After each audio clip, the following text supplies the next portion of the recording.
नमस्कार शेतकरी मित्रांनो, आज आपण श्री लीलाधर खवशी, गाव आदनादेवी, तालुका कारंजा, जिल्हा वर्धा यांच्या सोयाबीन प्लॉटला उपस्थित झालेलो आहोत. श्री लीलाधर खवशी यांनी आपले 24 एकर क्षेत्र हे BBF पद्धतीने, रुंदसरा पद्धतीने सोयाबीनची पेरणी केलेली आहे. प्रत्येक वर्षी ते आपल्या सोयाबीनची BBF पद्धतीने लागवड करतात.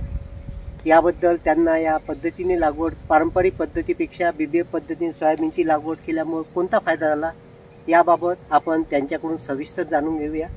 नमस्कार, आपलं नाव? नमस्कार, लीलाधर तेजराव खवशी. माझा मोबाईल नंबर आहे 9657875295. मी 6 ते 7 वर्ष झाले आहे BBF यंत्राने पेरणी करतो आणि मला याचे फायदे म्हणजे एकरी सोयाबीन 22 किलो लागते आणि त्या सरी वरंब्यातून पाण्याचा निचरा होऊन राहिला. त्या कारणानं माझ्या शेताला बुरशीचं प्रमाण म्हणजे काहीच नाही.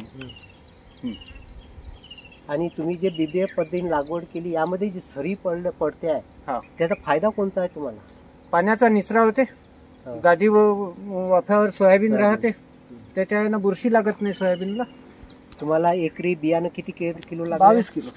असे तुम्ही जर पारंपरिक पद्धतीने बियाण्याची लागवड केली किती किलो लागतात? 30 ते 35 किलो. म्हणजे यामध्ये तुम्हाला बियाण्याची बचत झाली. हा, त्याचबरोबर तुम्हाला BBF पद्धतीने लागवड केल्यामुळे तुम्हाला फवारणी करणे, हा, नंतर जास्त पाऊस आला तर पाऊस निघून जाते. हो. त्याचबरोबर जर पावसाचा खंड जर पडला तर ह्याचा फायदा कोणता पडला तुम्हाला?